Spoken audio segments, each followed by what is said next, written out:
सैयद मंतशा जहरा मुंबई से सटे थाने ज़िले के मुमरा इलाके की रहने वाली हैं। ईरान में वो एमबीबीएस की पढ़ाई कर रही हैं और सेकेंड ईयर है।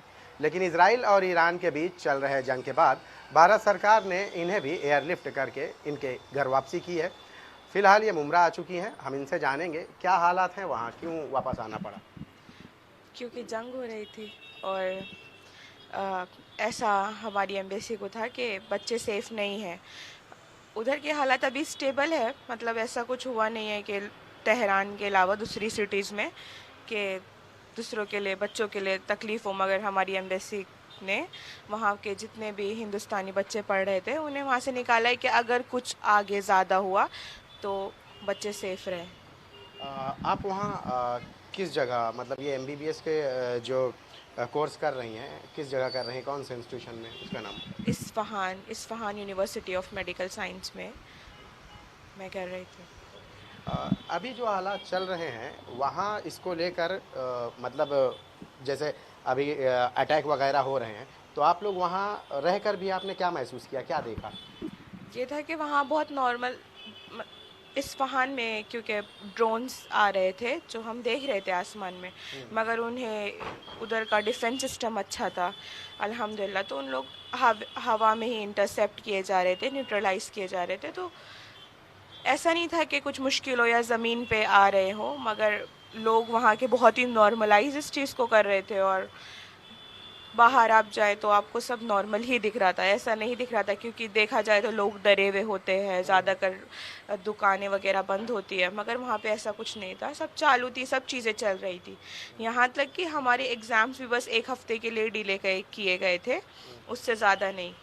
मगर क्योंकि हमारी एम्बेसी ने बुलाया था तो फिर हम वहाँ से दूसरी जगह चले गए थे, मगर हर दिन जो है ड्रोन्स वगैरह हवा में इंटरसेप्ट किए जा रहे थे मगरिब के बाद।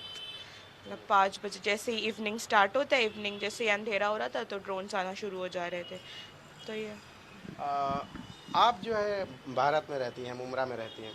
भारत में तो ये सब चीज़ कभी देखने को ही नहीं मिली। आपके लिए वहाँ ये चीज़ें एक तरह से नई रही हैं। क्या आलम था आपका ये सब देख के? नहीं, हम जितने भी स्टूडेंट्स वहाँ थे हमें लग रहा था सिर्फ हम ही पैनिक है, क्योंकि हमारे लिए पहली बार था। वहाँ पे लोग इतने पैनिक नहीं थे, वो बहुत नॉर्मलाइज कर रहे थे। और जैसे हम जिस दिन ये शुरू हुआ था, मे बी वो दिन गदीर की शब थी, जो मतलब ये देखा नहीं। ईद गदीर की शब थी, तो वहाँ पे ड्रोन्स भी हवा में इंटरसेप्ट किए जा रहे थे और बच्चे ऊपर छत पे, वहाँ पे ना ज़्यादा कर कोई आता नहीं है, मतलब मे बी समथिंग है उधर का। और मगर उस दिन ना छत पे बच्चे आकर हवा में ड्रोन्स भी थे और बच्चे वहाँ पे आकर फटाके भी फोड़ रहे थे क्योंकि गदीर थी। तो हम तो डरे हुए थे क्योंकि हमने पहली बार ये चीज़ देखा था। हाँ, हाँ, हाँ, हम पैनिक थे, हम घर के अंदर थे, मगर जब हम ऊपर छत पे गए हमारे हॉस्टल के, तो हम देख रहे कि दूसरे लोग तो वो उस चीज़ को जो बहुत वो वहाँ के लोकल हैं। एकदम नज़रअंदाज कर रहे हैं, ऐसे कि कुछ हो ही नहीं रहा है। तो हम तो बहुत डरे हुए थे, हम पैनिक थे, हमें था कि ये क्या हो रहा है, क्योंकि हमने कभी ये एज एन इंडियन हमने कभी ये नहीं किया। आपके साथ वहाँ आपके साथ जो है आपके साथी संगी जो भी रहे, और भी भारतीय थे आपके साथ, कितने लोग थे? मेरे हॉस्टल में करीबन 100 120 भारतीय लड़कियां थी जो पढ़ रही थी। भारत सरकार ने ऐसे नाजुक हालात में आप लोगों को जो है एक तरह से एयरलिफ्ट करके वापस वतन वापसी की है। इसको लेकर आप क्या कहना चाहेंगे? हम बहुत गुजार हैं भारत सरकार के, और उन्होंने हमें बहुत सेफली एक जगह से पहले दूसरी जगह रिलोकेट किया है, फिर हमें सारी नेसेसिटीज़ वहाँ पे प्रोवाइड किया है। ऐसा नहीं था कि हम मतलब कोई मुश्किल में है, क्योंकि मोस्टली अगर रिलोकेट यूक्रेन वगैरह को देखा जाए तो उन्हें रिलोकेट भी मतलब बहुत ही हालात उधर के अच्छे नहीं थे यूक्रेन के, मगर हमें बहुत अच्छी जगह पे रिलोकेट किया गया था, हमें बहुत अच्छी सर्विसेज प्रोवाइड की गई थी और बहुत सेफली इंडिया रिटर्न किया। जंग के जब हालात थे उस दौरान घर वालों से, आपके वालिद से, पेरेंट्स से बातचीत होती रही क्या रहा है उस दौरान? घर वालों का क्या रहा है बातचीत करके, या आप लोग का क्या रिएक्शन रहा है जब वहाँ जंग के हालात थे?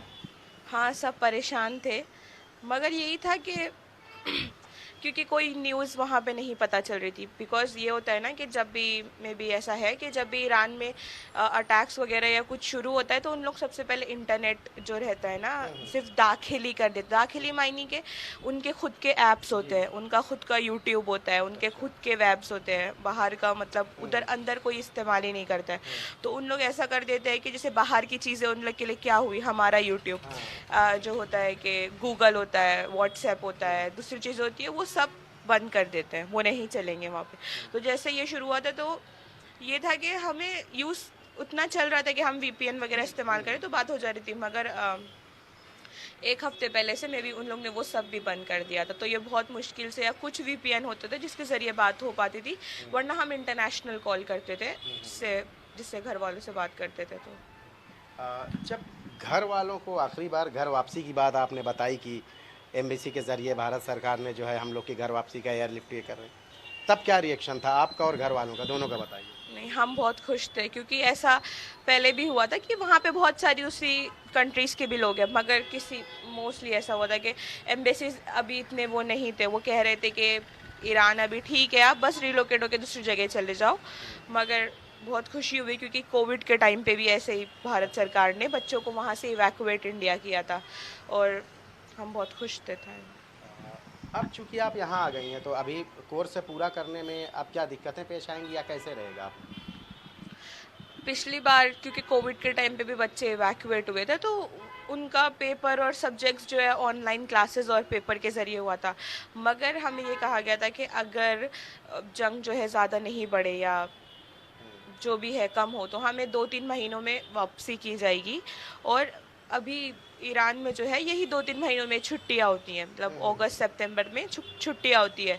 तो ये होगा कि मे बी हमें शायद ऑनलाइन एग्ज़ाम्स देने पड़े या फिर हमें शायद रिपीट करना पड़े, उसके बारे में अभी कुछ बताया नहीं है। अच्छा, जंग जो आपने बताया कि ड्रोन वगैरह ये सारी चीज़ें आपने आंखों से देखा, वहाँ के लोगों के लिए नई नहीं थी, आप लोग के लिए कोई ऐसी चीज़ जो आपने बहुत करीब से देखी हो जंग में, ये रॉकेट या इस तरह कोई चीज़, ऐसी चीज़ जो बहुत करीब से आपने देखा हो?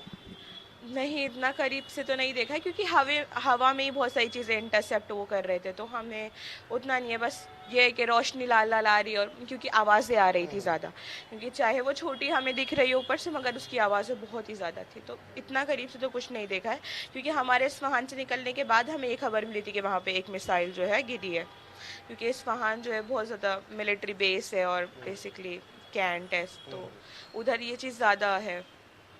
कभी वो सायरन बजने उजने वाली जो आवाज़ आती है, हमने ऐसा कभी वहाँ सुना आप लोगों ने? नहीं, सायरन तो कभी नहीं तो बजा। अलर्ट कैसे करते थे?